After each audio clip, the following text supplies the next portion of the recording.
Señoras y señores, muy buenas tardes, buenos días, buenas noches si nos están siguiendo desde más allá del continente americano, desde donde están acompañándonos esta tarde en esta primera sesión del seminario web Ideas Air. Es para nosotros un placer tenerles con nosotros y esperamos que esta sesión sea de su agrado. En una ocasión tan especial, queremos dar la bienvenida a la decana de la Universidad Air y vicepresidenta de Asuntos Académicos, la doctora Janine Chan, quien va a compartir unas palabras con ustedes. Buenas tardes a todos, buenos días, buenas noches. Un gusto saludarlos desde Guásimo, Limón, Costa Rica. Para nosotros es un placer, como dijo el doctor Callado, tenerlos hoy acá. Para aquellos que nos conocen, para aquellos amigos Earth, para aquellos graduados que nos están escuchando, un gusto saludarlos. Bienvenidos a casa de esta forma virtual. Déjenme comentarles, sobre todo para aquellos que no nos conocen también, qué es la Universidad Earth. Nosotros somos una universidad que fue creada hace 30 años. Somos una universidad internacional sin fines de lucro, que recibe estudiantes desde un inicio de diferentes partes del mundo.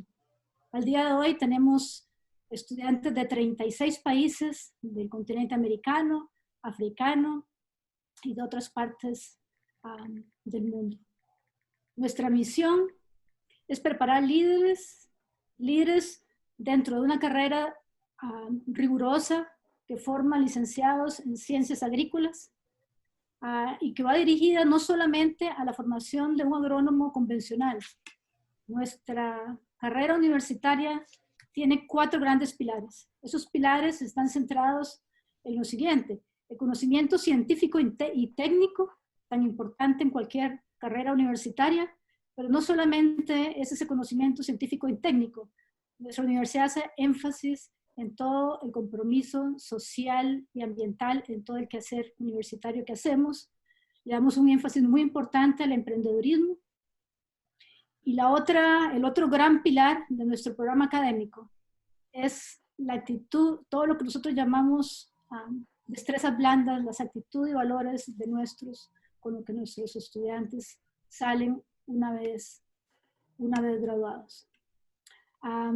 Hemos graduado más de 2.400 earthianos, como los conocemos, que están alrededor del mundo generando impacto a nivel social, a nivel gubernamental, a nivel ambiental, a nivel empresarial. Este año, paradójicamente, cumplimos 30 años.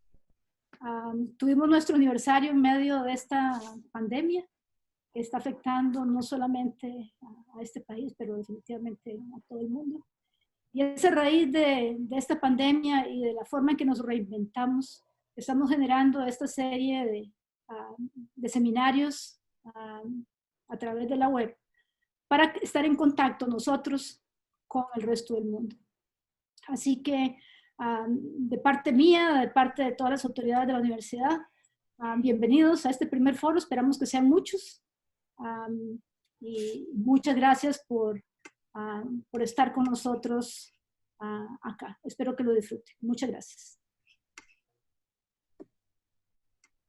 Muchísimas gracias a usted, doctora Chan. Como usted dijo, la Universidad Earth es una universidad muy especial en la que no solo se comparte conocimiento de forma innovadora, de forma eficaz, aplicable al mundo, sino que se hace para cambiar el mundo. En este marco es en el que queremos presentar a nuestros 2 primeros panelistas del seminario web de hoy, que se titula en lo que tiene que ver con los usos de la... Ellos lo van a explicar mucho mejor, ¿verdad? Ahora. Ellos se llaman José Eduardo Villado Azofeifa y les voy a ceder la palabra de inmediato después de una pequeña presentación de sus currículums. Entonces, creo que ustedes los tienen ya en su imagen, ¿verdad? Ellos son expertos en agricultura de precisión, que era el tema del que nos van a hablar. José Eduardo Villalobos es costarricense, es ingeniero agrónomo y a él le gusta presentarse sobre todo como apasionado de la agricultura. Él es coordinador del Centro de Agricultura de Precisión de la Universidad ERT y es profesor también de suelos en esta institución. Lo más importante de su currículum es lo último que iba a decir, que él es graduado también de la Universidad ERT. Por otra parte, tenemos también la dicha de que nos acompañe Ricardo Azofeifa. Ricardo es barista y es productor de café de especialidad.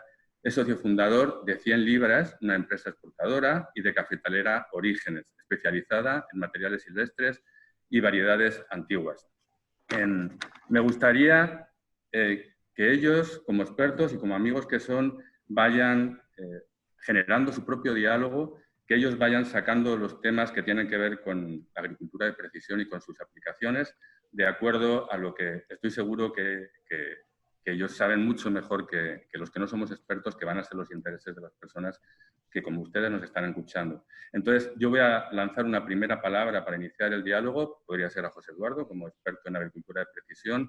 Y, por favor, siéntanse con toda libertad para continuarlo por los derroteros que ustedes quieren y con toda la libertad, como les decía.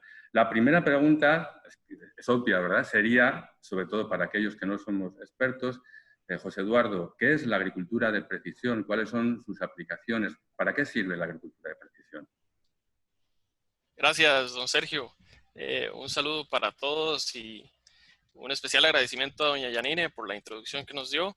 Y un saludo a Ricardo, que hace tiempo que no nos vemos presencialmente, pero por lo menos a la distancia. He estado ahí al tanto de las siembras que está llevando a cabo en su finca de café, como bien lo mencionaba don Sergio.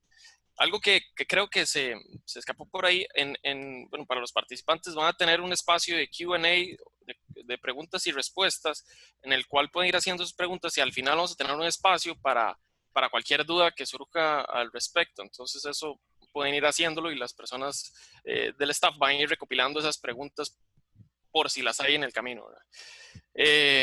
Ok, esa es la pregunta que siempre me hacen. Agricultura de precisión y para eso voy a hacer, digamos, compartir la pantalla para ilustrar un poco.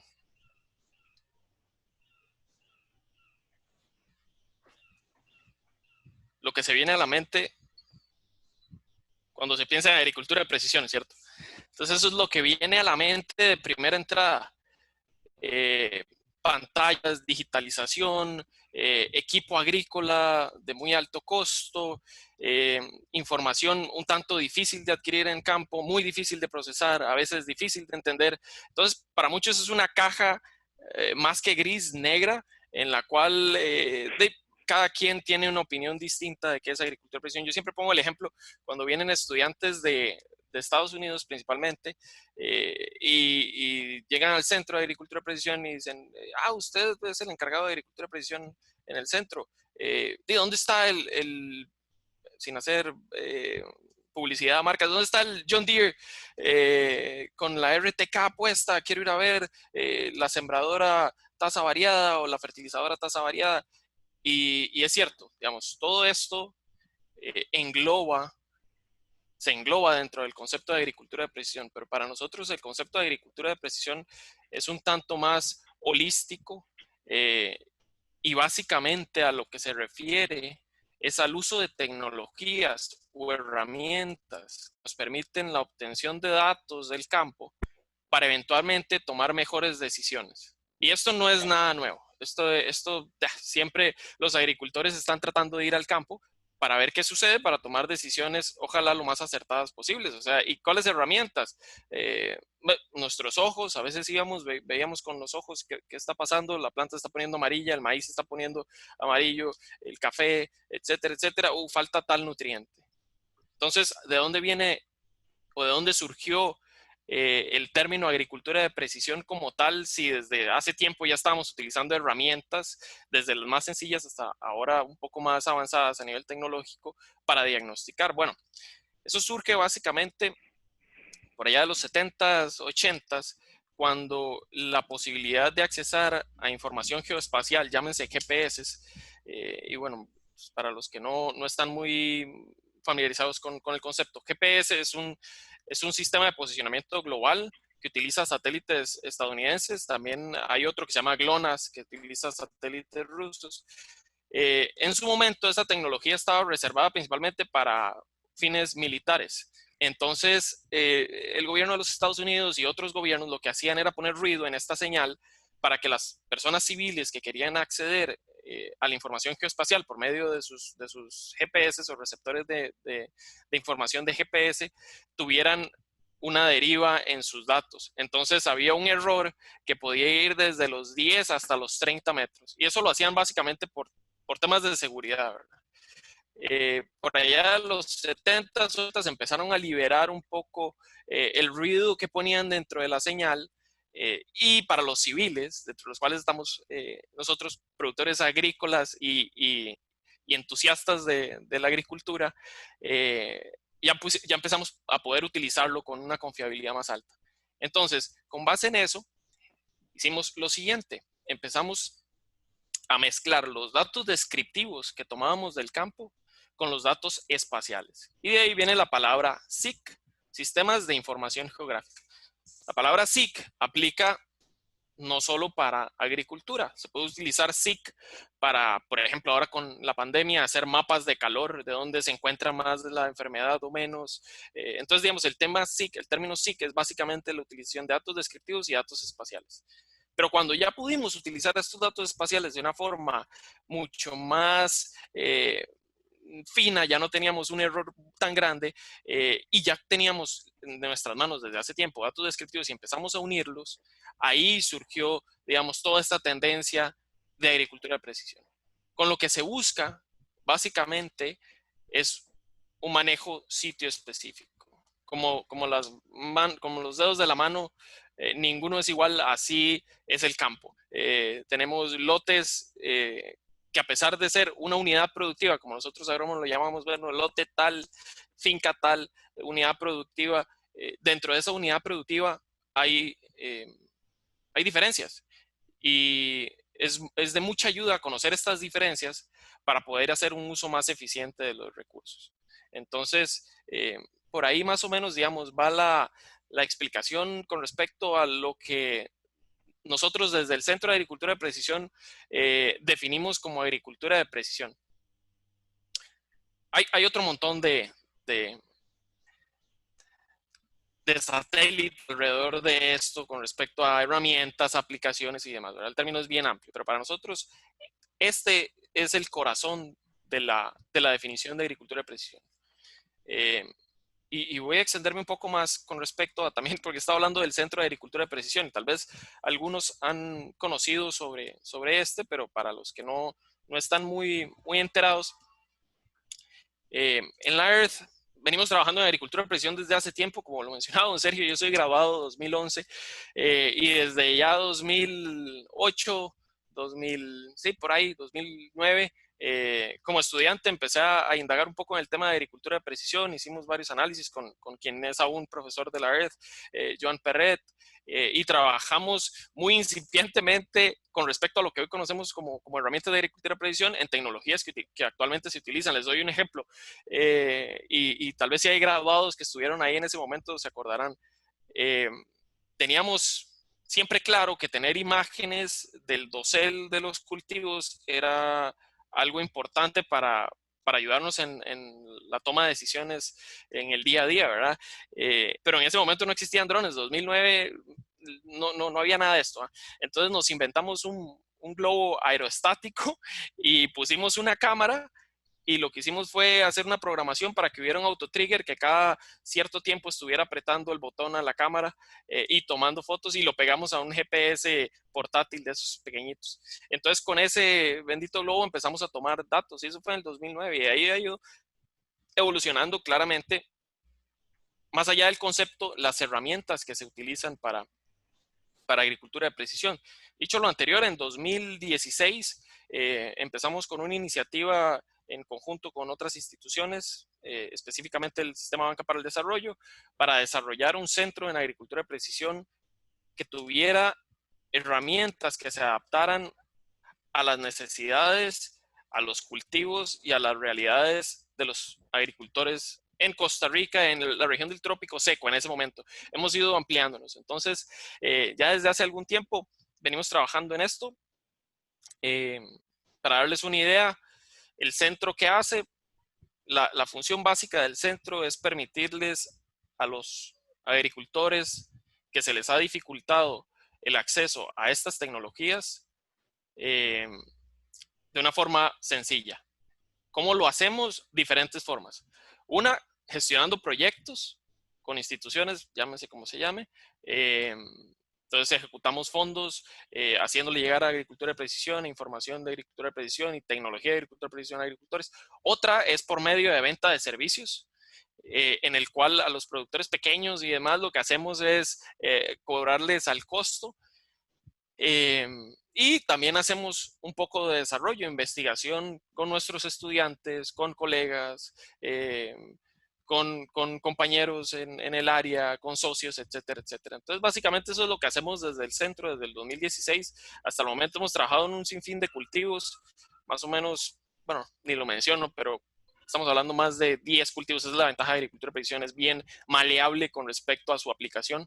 Y hemos atendido a productores en su mayoría medianos, pequeños y micro. Estoy hablando que el promedio de fincas que hemos visitado es de unas 10 a 5 hectáreas. Entonces, para que tengan una idea de qué es lo que hemos venido haciendo.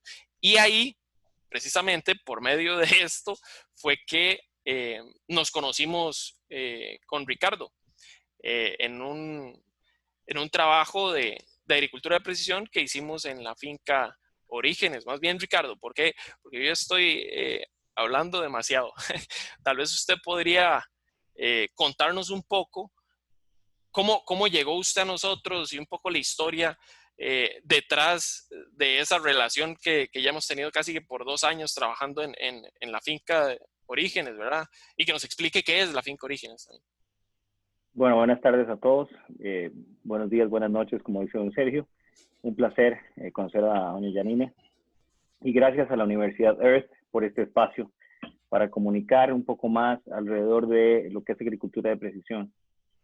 Tengo 22 años trabajando en café y un día estoy haciendo una catación en la Asociación de Cafecinos de Costa Rica y un amigo que es catador me dice, vengo de llevar una charla sobre agricultura de precisión. Yo trabajé 15 años con el Instituto del Café de Costa Rica como transferencista en la parte de control de calidad. Entendiendo la parte de finca y comprendiendo las variables de nutrición, mejora genética, recolección y procesamiento, a mí siempre me llamó la atención el tema de agricultura de precisión, porque me parecía un tema fresco que venía a dar en la cabecita de clavo para aumentar productividad y sobre todo aumentar calidad. Amante de la calidad, amante de el consumo de cafés excelsos, agricultura de precisión para mí era una herramienta que venía a elevar la complejidad de los sabores y a elevar la puntuación de los cafés.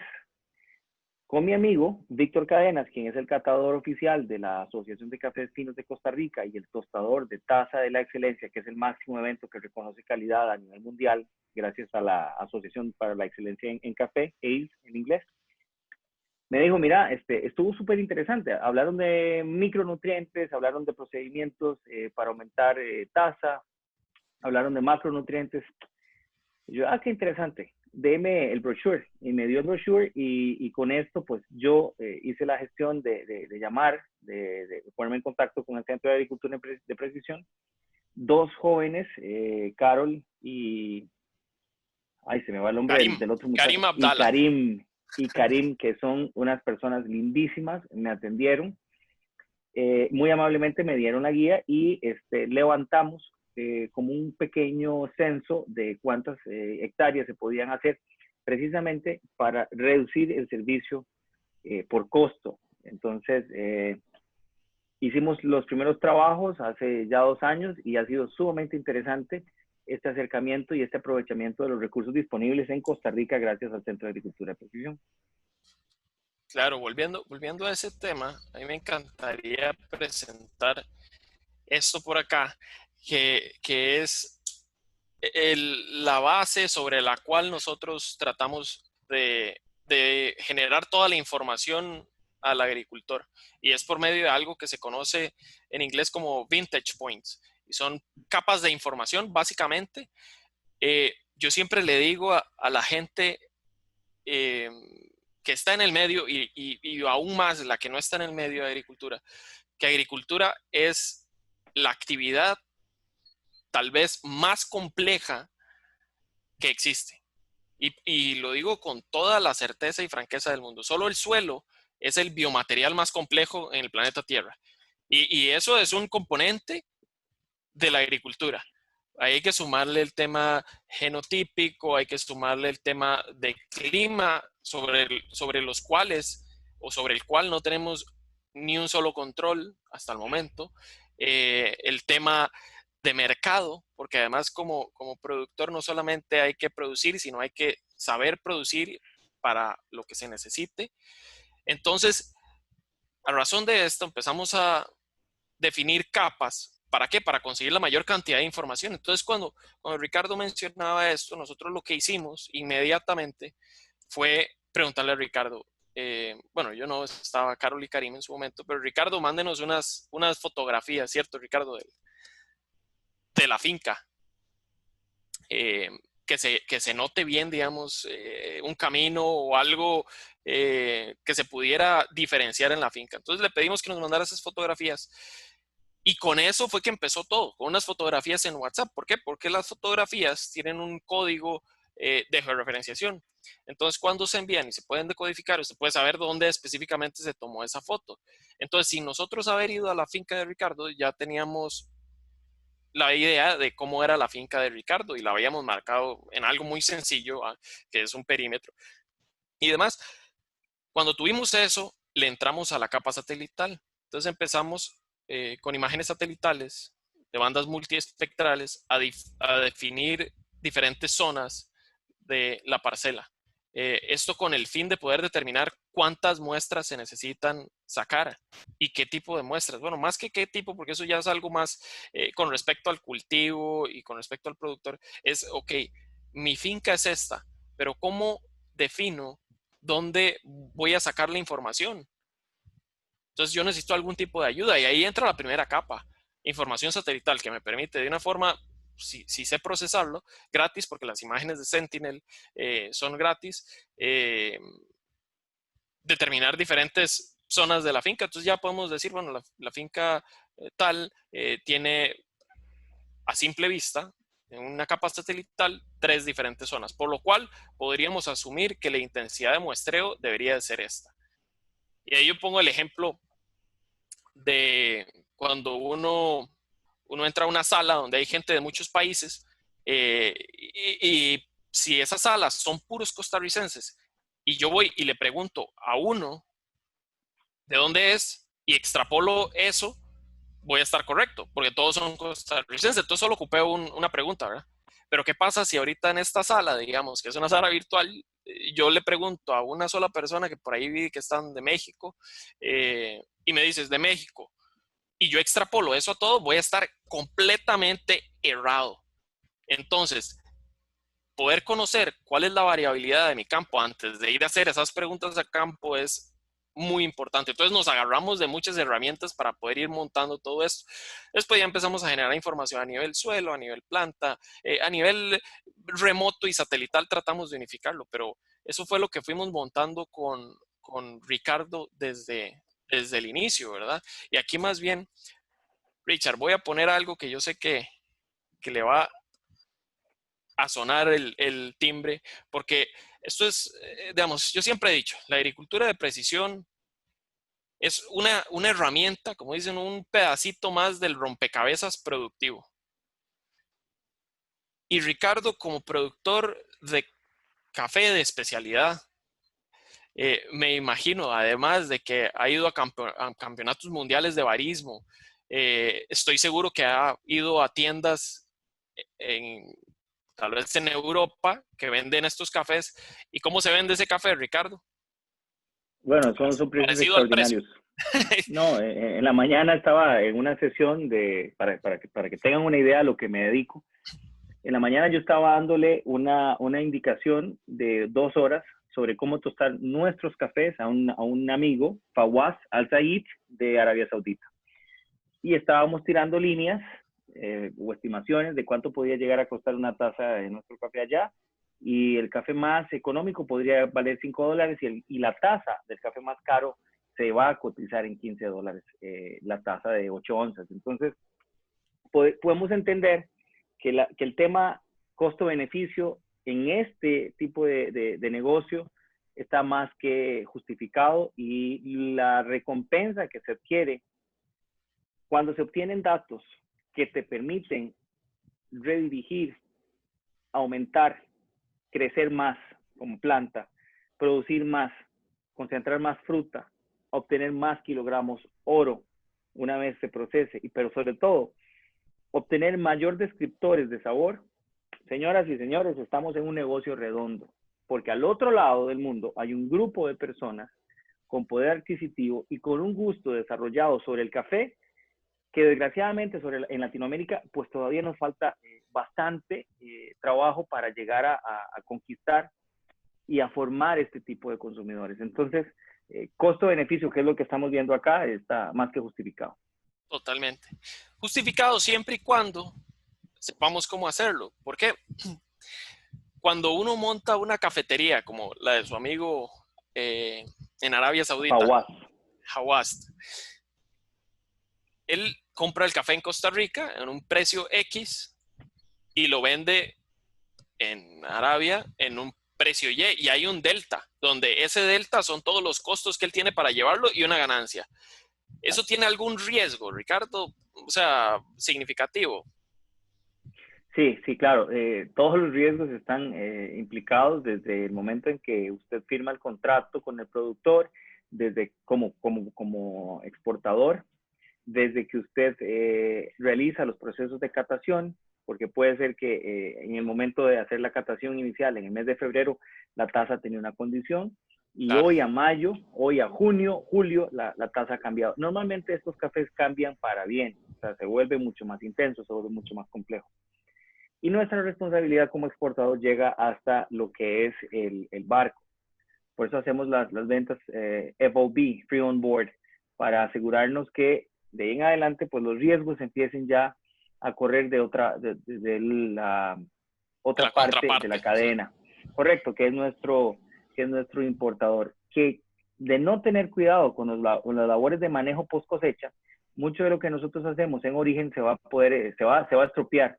Hablamos de humedad relativa, hablamos de temperatura y hablamos de, por supuesto, lo que es la dinámica de tostado y preservación de la calidad una vez que se cuece. Claro, oh, totalmente, y a eso es a lo que iba.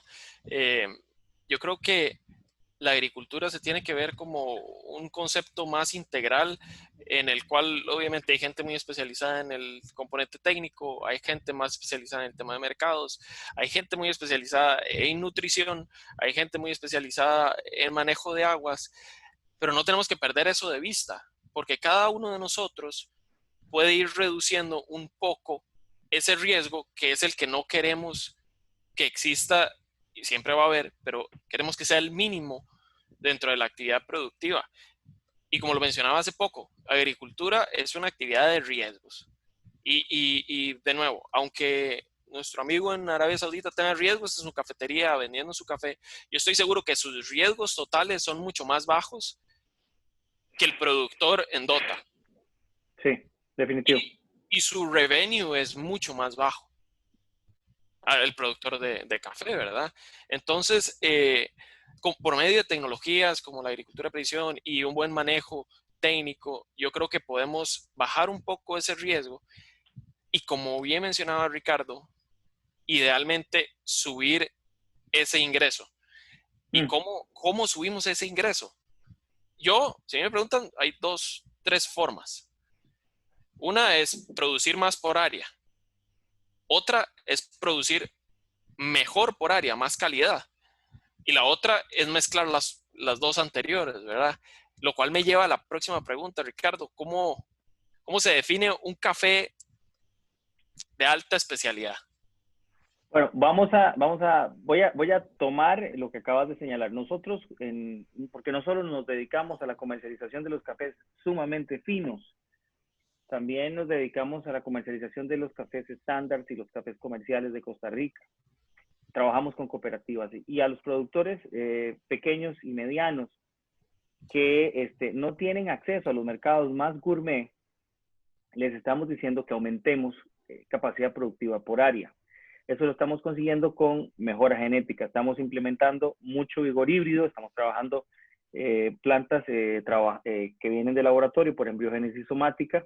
Hablamos de los híbridos F1, hablamos de algunos introgresados de Brasil, o sea, materiales genéticos que tienen híbrido de Timor, que no solo tienen tolerancia a roya, sino que además tienen una enorme capacidad productiva. Pasamos del promedio de 15 a 20 quintales o 20 fanegas por hectárea a 40, 60 quintales por hectárea. Y esto es lo que nos está permitiendo tener rentabilidad en las zonas bajas de 1000 a 1400 metros sobre el nivel del mar. Sobre los 1500 metros sobre el nivel del mar, hasta los 2200 metros sobre el nivel del mar, se despierta otra caficultura, donde la caficultura acá no combina, o sea, no depende en esencia de alta producción. Aquí, al contrario, lo que se busca es la diferenciación del sabor. Mientras más lejano sea el sabor al café tradicional, se va a catalogar como un café fino. Voy a repetir esto y claro. Ustedes están viendo una fruta amarilla allí. Este es un Borbón amarelo. Este es un Borbón traído de Brasil. Este Borbón amarillo sabe a melocotón. Este Borbón amarillo sabe a flores, a manzanilla, a té negro. Y eso es lo que estás haciendo ahí, ¿cierto? No sabe a café. Y eso es lo que andamos buscando. Lo que ustedes están viendo es un trabajo de investigación desarrollado desde hace ya 25 años por la Asociación de Cafés Especiales de América, Specialty Coffee Association of America. Y esta gente invirtió tamaño tiempo enviándole referentes de descriptores de sabor para agrupar los principales elementos aromáticos y de sabor que podemos encontrar en el café. Si usted ve, por ejemplo, si sigue el dedo que está señalando, correcto, y baja hacia este primer grupo, baje más el cursor, por favor, donde dice afrutado, no, al centro, rojo, está el gris, ajá, ese punto. Ese punto lo que dice es que tenemos un gran grupo de sabores que son los afrutados. Si yo sigo hacia donde estoy señalando, ese grupo de afrutados son bayas. Y específicamente arriba vamos a encontrar dos tipos de bayas. Y es lo que estamos buscando a la hora de juzgar un café.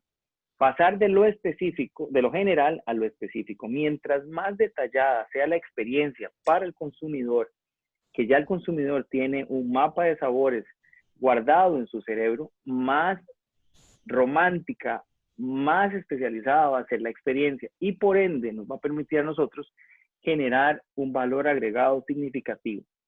Este valor agregado se va a asociar a muchas cosas. Se va a asociar a la variedad que yo utilice, a la nutrición que yo le dé y sobre todo a la elevación de la finca. ¿Por qué la elevación? Porque la elevación me va a permitir a mí tener un proceso retardado de la maduración. El 35% de esos descriptores de sabor que usted está viendo en la rueda de sabores está definido a la hora de la corta de la fruta. Por ende, vamos a requerir una fruta no roja, no madura, es sobremadura prácticamente. Claro.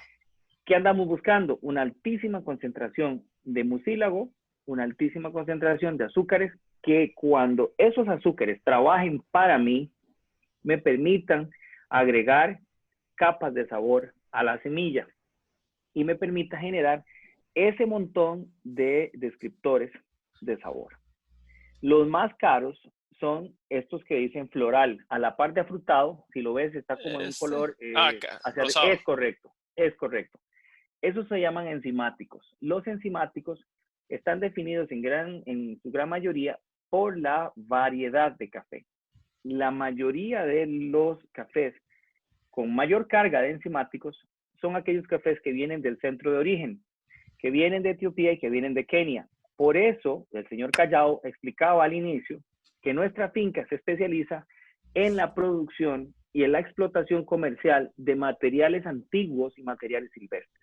Materiales antiguos, SL28, Geisha, típica Borbón. O sea, materiales que ya tienen por lo menos 100, 200 años de estar siendo explotados en el mercado.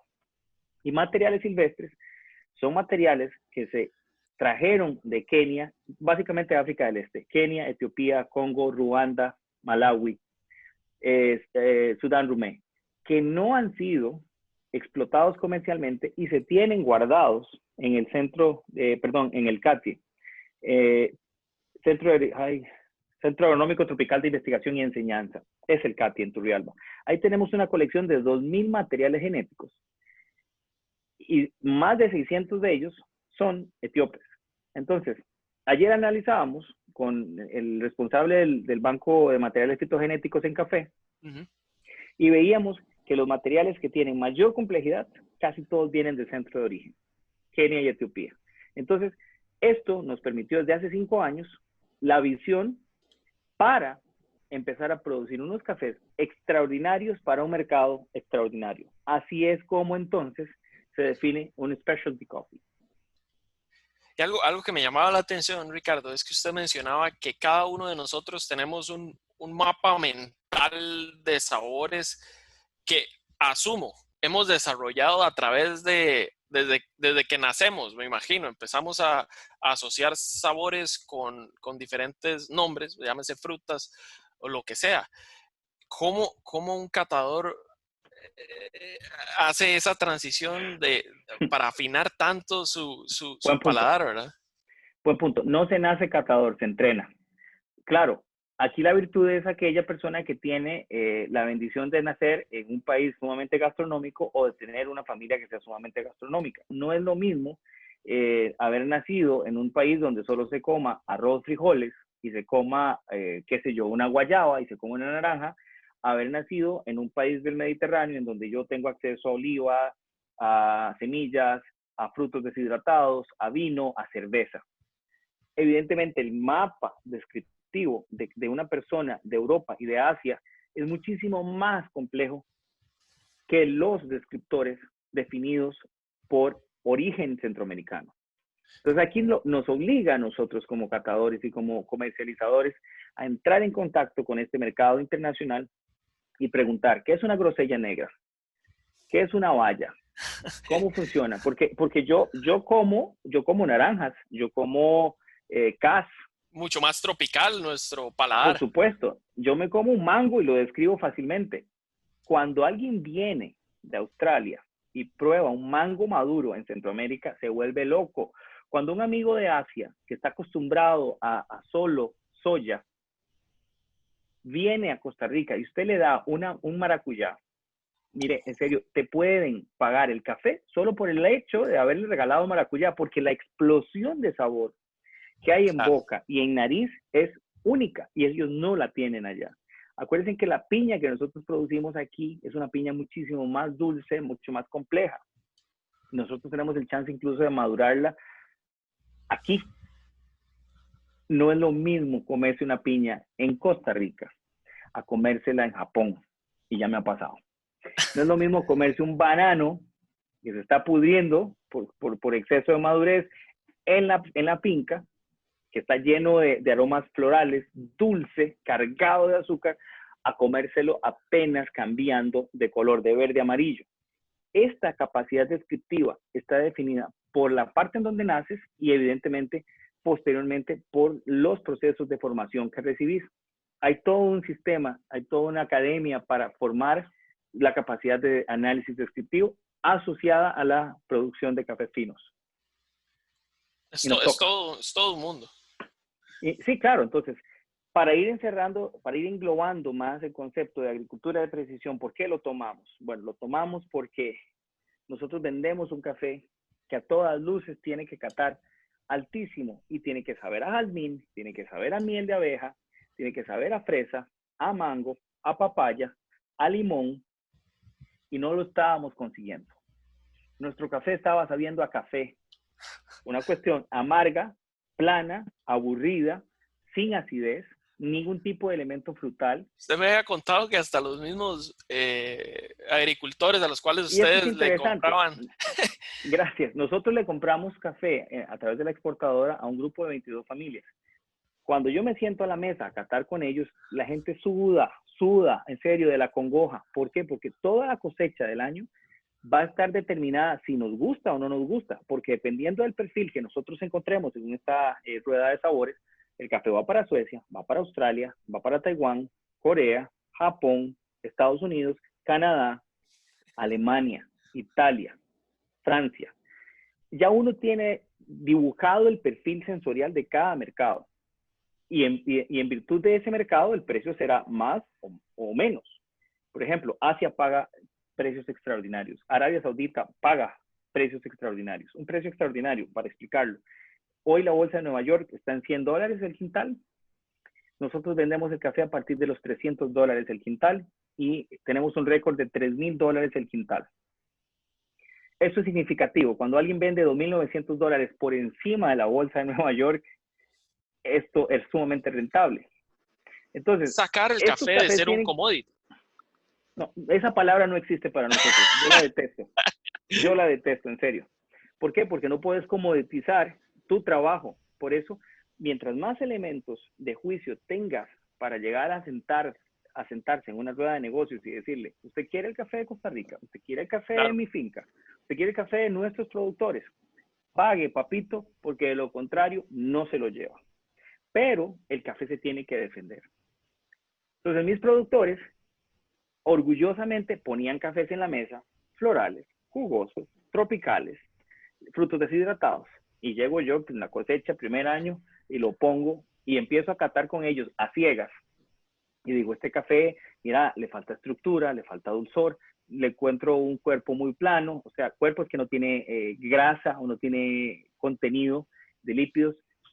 Creo que puede mejorar, tiene un inicio agradable, leve, floral, pero no pasa de un 83. Los cafés que se catan para mercados especiales tienen que catar sobre 87 de base. Claro. Y este era un 83. ¿De quién es este café? Y se sueltan todos a reír porque ellos sí sabían el código. Me dice, es suyo.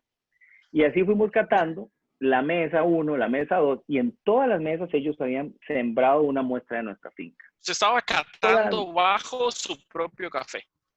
En todas las mesas yo dije lo mismo. Qué café más flojo, qué café más pobre, qué tristeza. Ya de último, en la última, ya yo sabía que era el nuestro. Porque el perfil de taza se venía repitiendo. Era una tristeza de café. Yo dije, qué cochinada de café. ¿De quién es este? Ya yo estaba obstinado. Y todo el mundo se soltó a reír. Y al unísono, ¡es suyo! Y aquí fue cuando yo dije, suave un toque. Estamos a 1,850 metros sobre el nivel del mar. Tenemos materiales antiguos, tenemos materiales silvestres. Están todos llamados a catar como está esa rueda de sabores. Les estamos dando 4 fertilizaciones al suelo, 4 fertilizaciones foliares. ¿Qué estoy haciendo mal? Y aquí fue cuando vinimos, nos reunimos con ustedes y vimos que al suelo le faltaba de todo. Y entonces empezamos a hacer un programa nutricional con talla sastre, ¿verdad? Y algo importante de esto es que se montó un plan, se estructuró el plan y se siguió. Y en términos de 17 meses, nosotros vimos cómo esa finca hizo así. Teníamos unas fincas cargadas de materiales cloróticos, amarillamiento, todos los cócteles que usted quiera ver de deficiencias estaban ahí. Usted podía ver el zinc, usted podía ver el problemas de magnesio, problemas de nitrógeno, fósforo, potasio, todo lo que, vea, en serio, era una antología para que cualquier estudiante para llevar de estudiantes, agronomía claro, dijera, profe, ya entendí, esto está facilísimo, ya me gradué en nutrición, ya entendí, ya yo puedo interpretar.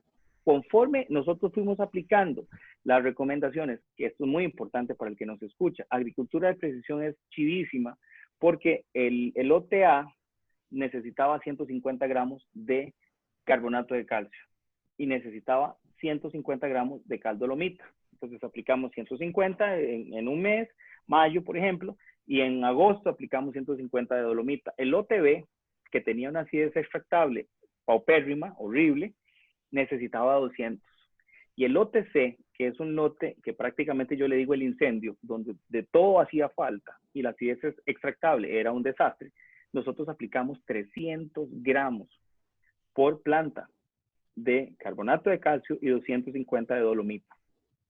Esto, el esfuerzo fue importante económicamente hablando, pero nosotros lo vimos. Y lo que más me emociona es el criterio de los muchachos que trabajan con nosotros. Claro. Al mes de haber hecho la primera aplicación de las enmiendas, los muchachos me llamaron y me dijeron, algo pasó en la finca. Y yo dije, ay Jesucristo, ahora sí solo eso faltaba. Si ya estábamos mal, la sacamos del estadio, ahora sí la empeoramos.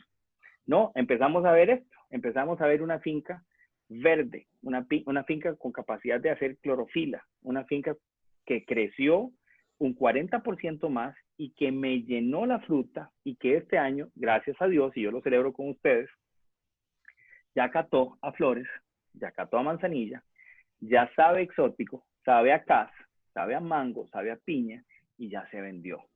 Y se vendió en precios extraordinarios. Y ya me dijeron algunos clientes, lo que produzca el próximo año ese lote que están viendo es un SL28, es un material traído de Kenia, es producido en Kenia en 1930, es introducido a Costa Rica en 1950, y esta planta que están viendo tiene 3 años y medio en ese momento. Hoy ya tiene 5 años, vamos para la cosecha número 2, y la cosecha, para mí, esta y la que sigue son las cosechas más importantes en capacidad productiva y definitivamente en tasa.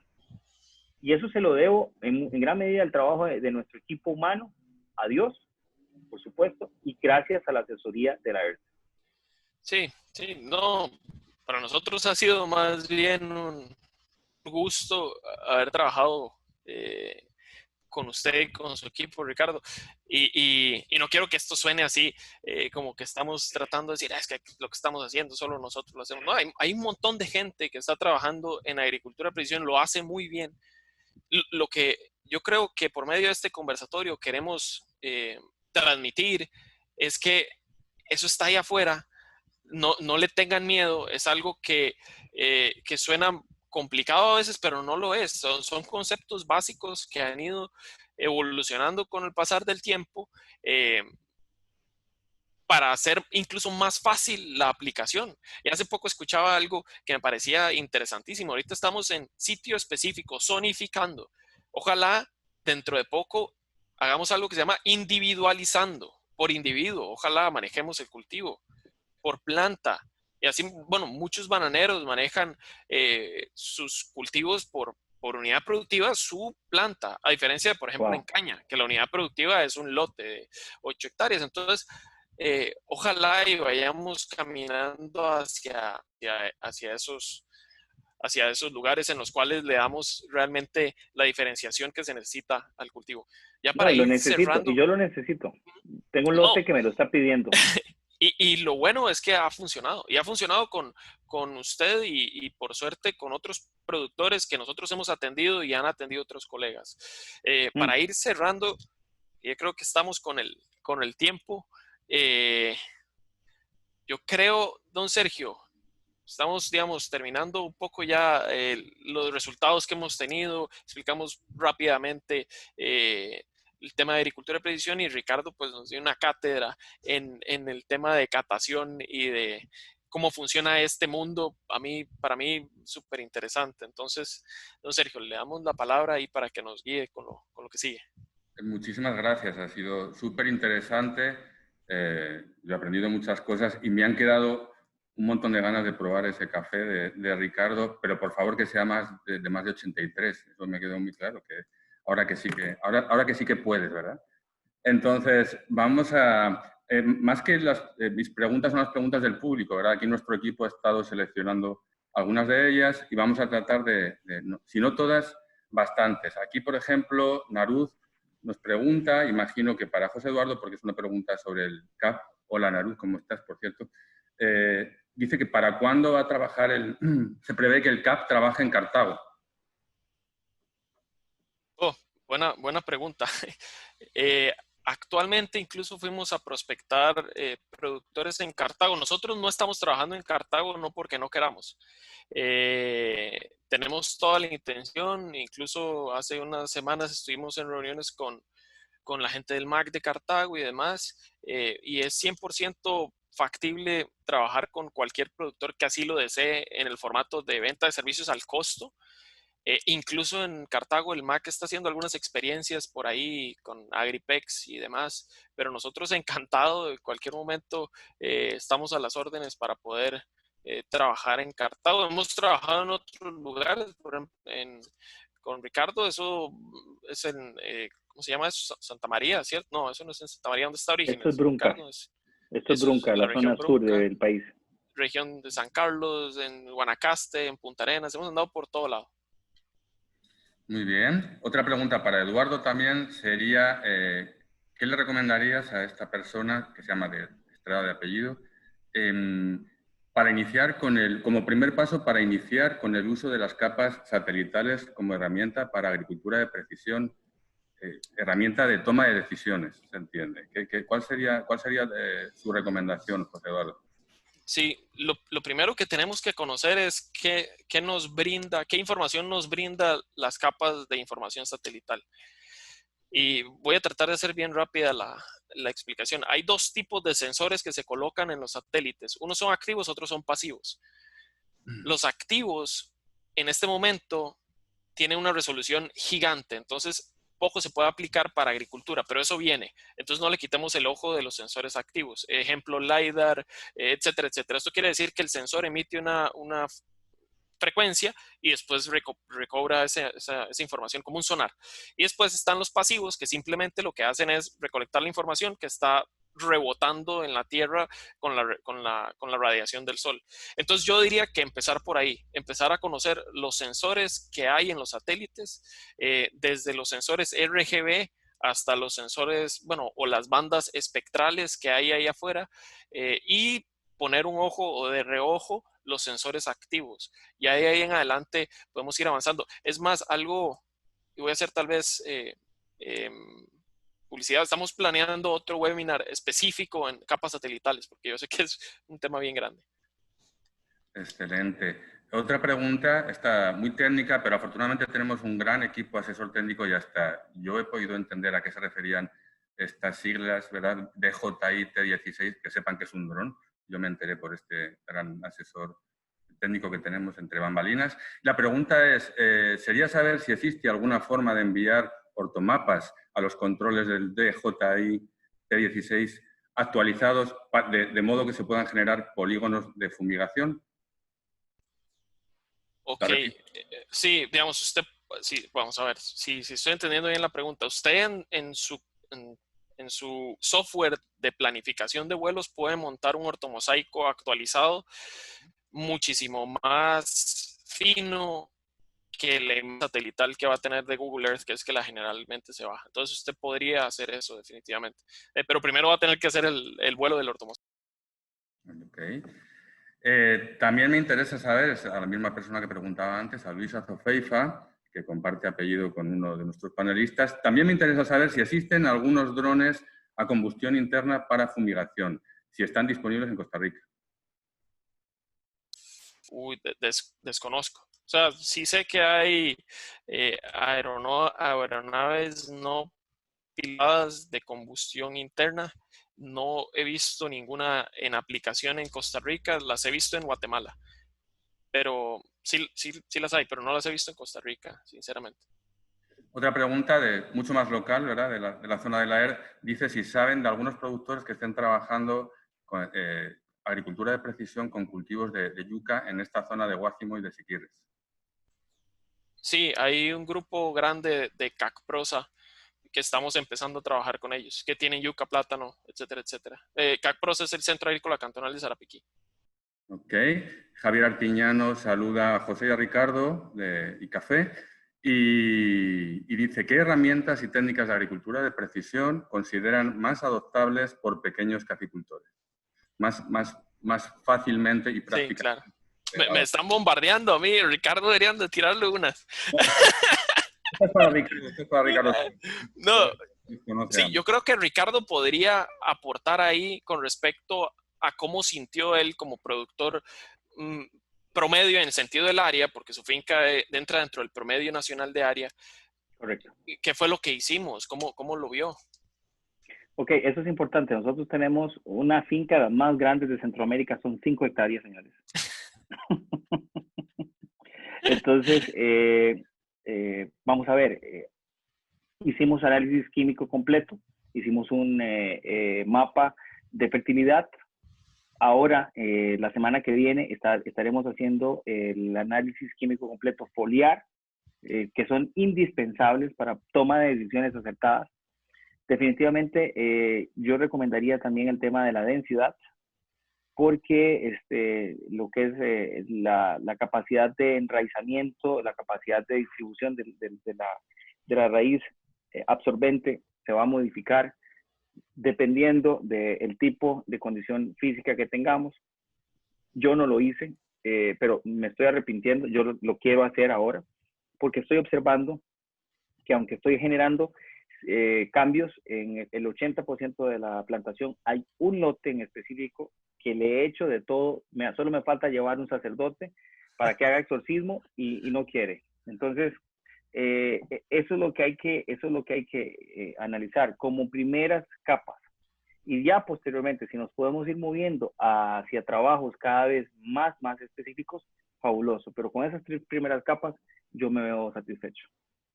Para que no se queje Ricardo, aquí le llegan otras 2 preguntas más, esta vez de don Juan José Amaya. Él pregunta, ¿cuál sería el perfil cuantitativo, la puntuación, para un café de calidad y también cuáles son los procesos de fermentación recomendados para café? Bueno, hace 10 días hablaba con un cliente de Canadá y me decía, es brutal decir que un 85 está mal cuando yo encuentro sabores de papaya y mango, pero a veces hay que tipificarlos. Ok, para un café ya ser considerado de candidato a excelencia, tiene que captar mínimo 87 puntos. Y para efectos de obtener mayor complejidad, definitivamente lo que está en boga hoy es la fermentación más prolongada. La fermentación que puede iniciar en tanques de acero inoxidable, donde se genera una fermentación aerobia.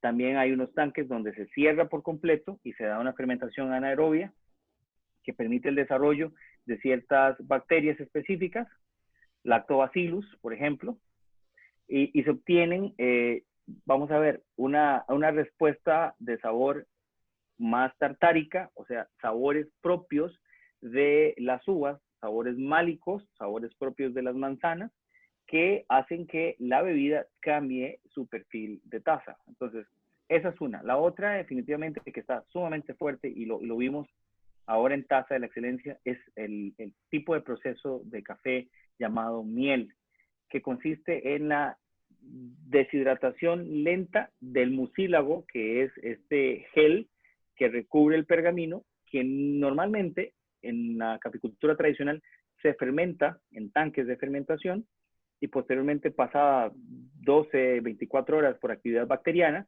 se termina lavando. En este caso, nosotros estamos preservando, se remueve la capa superior, que es la pulpa, se deja toda la cobertura de mucílago y se seca en camas africanas para que este mucílago genere cambios de sabor a la semilla. Okay, muchísimas gracias.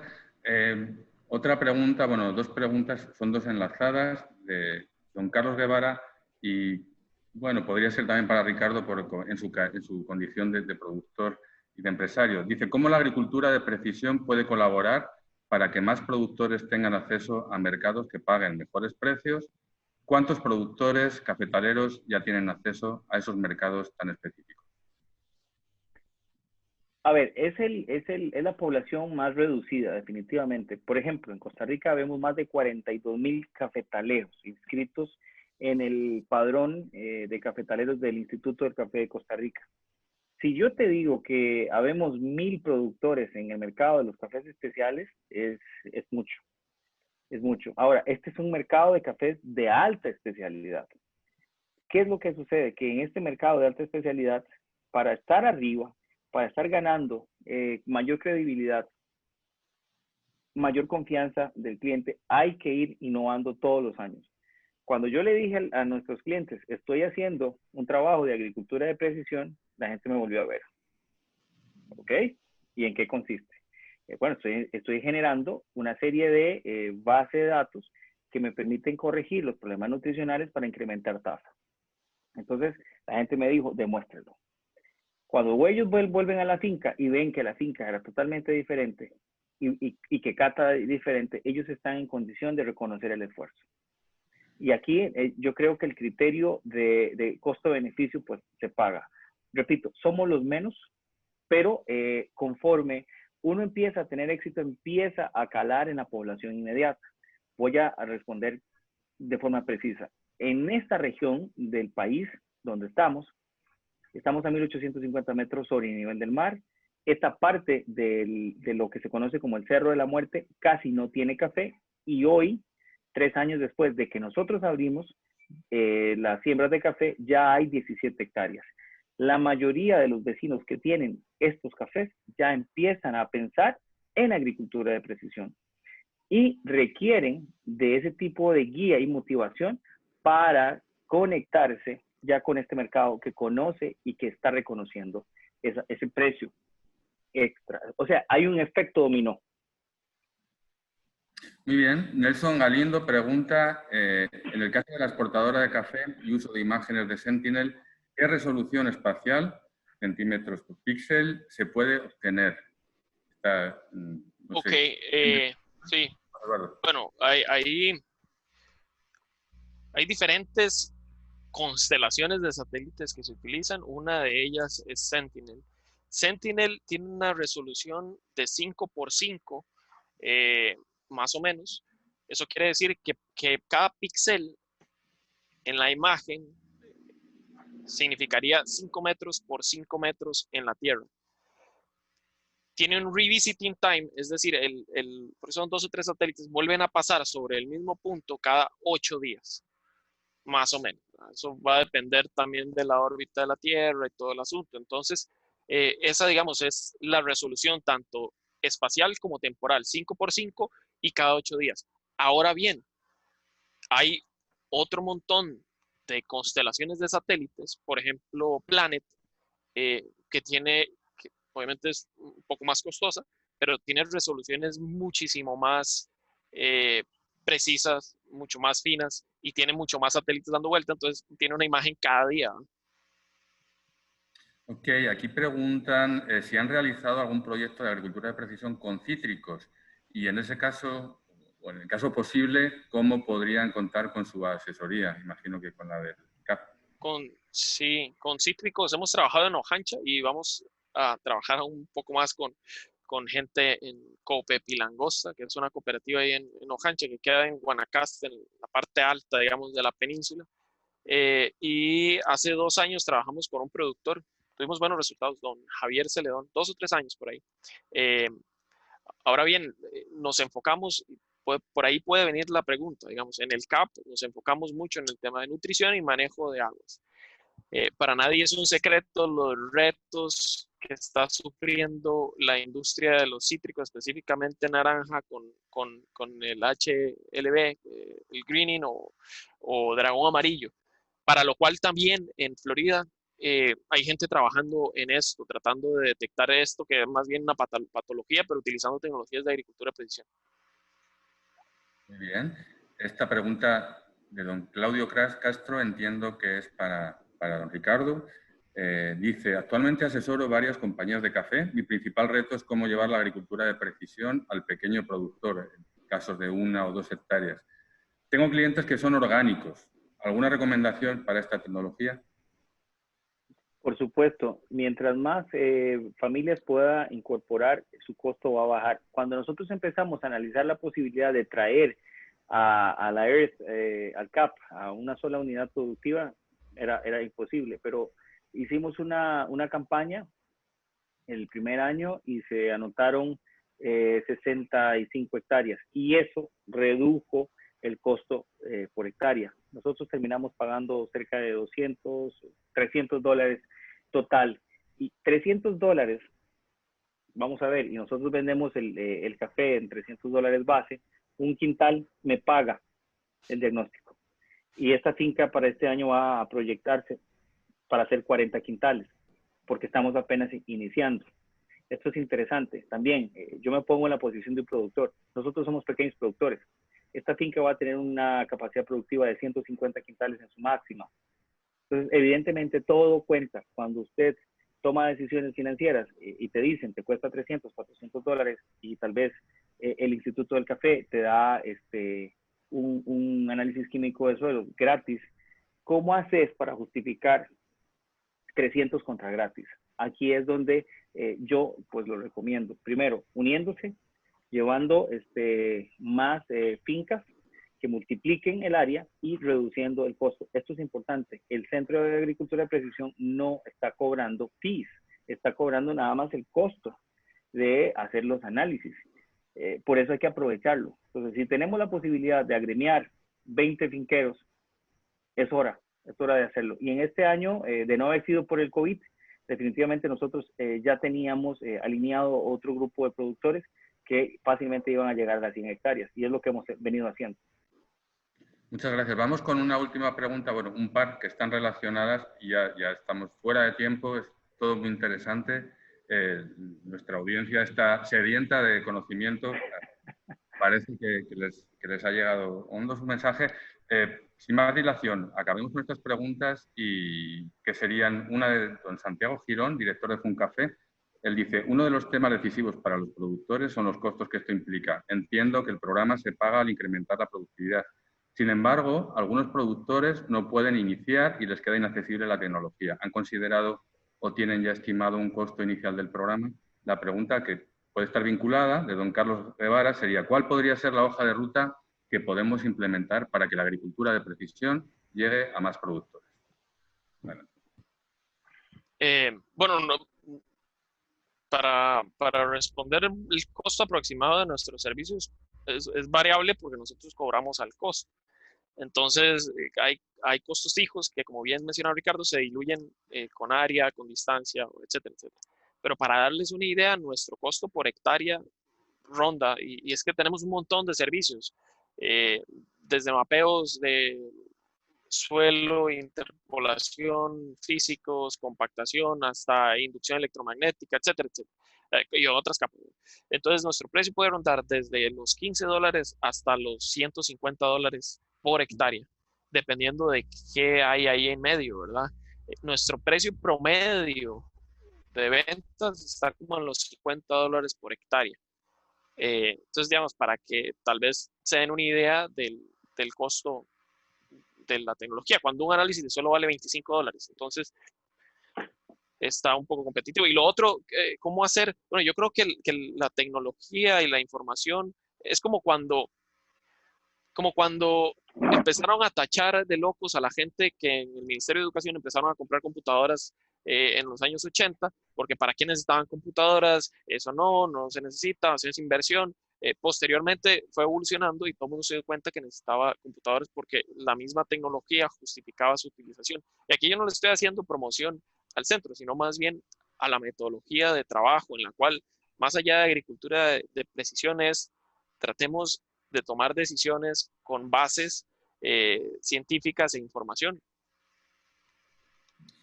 Muchísimas gracias.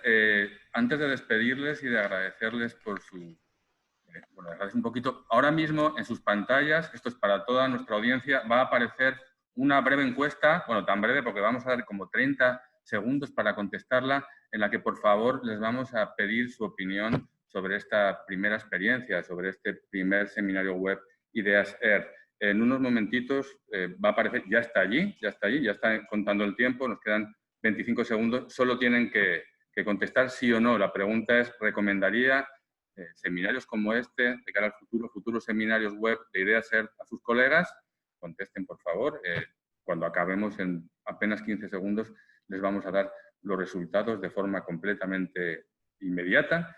Muchísimas gracias, como decía, a nuestros magníficos ponentes y dialogantes. No es nada fácil llevar ese diálogo, ¿no? con esa capacidad y esa fluidez de comunicación. Ha sido altamente ilustrativo y altamente enriquecedor. Como no nos dio tiempo a contestar todas las preguntas, como era de esperar, les vamos a dejar con... Bueno, les voy a decir, les voy a informar de sus correos, de los correos electrónicos de Ricardo y de José Eduardo, si no les importa. Imagino que no hay problema, ¿verdad?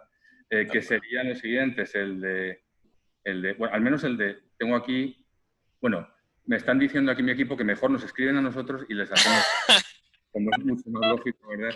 Es lo que pasa con las cosas nuevas, ¿no? Hay que probar. El correo sería ideasearth, tal como suena, todo con minúsculas, sin espacios y sin guión, ideasearth, earth.ac.cr. Repito, el correo electrónico al que pueden enviarnos todas las preguntas que hayan quedado pendientes o cualquier otra que se les pueda ocurrir sería ideasearth, todo con minúscula, @earth.accr. Los resultados de la encuesta son que, bueno, un 99%, no podemos, un 99% de las personas que han participado ha contestado. Me tiene que aclarar todavía esto, es otro asunto de la novedad. Pero bueno, se lo haremos saber cuando nos llegue. Al final no está todavía completo. Muchísimas gracias de verdad por su atención, José Eduardo, Ricardo. Ha sido un gran placer. Muchísimas gracias por su amabilidad, por tenernos allí, estar viéndonos, estar con nosotros durante todo este tiempo. Desde allá donde lo estén haciendo, les emplazamos a una siguiente sesión de la que serán puntualmente informados y probablemente para el mes de agosto, ¿verdad? Estén atentos a sus pantallas porque el segundo seminario Ideas Earth estará pronto con ustedes. Muchas gracias y hasta pronto. Hasta luego.